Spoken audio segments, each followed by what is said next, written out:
Hello guys, in this video I am going to show you where you can find the metro map in the ATM Milano application.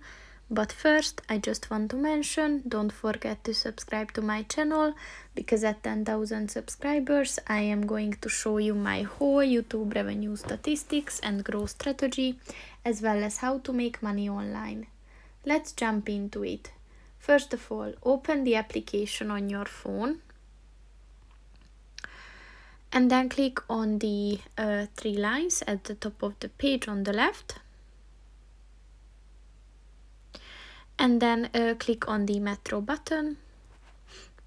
And then click on the metro map button.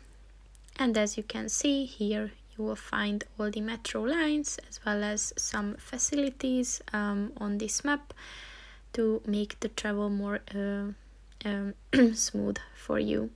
So that's pretty much it for this video, guys. See you in the next one. Goodbye.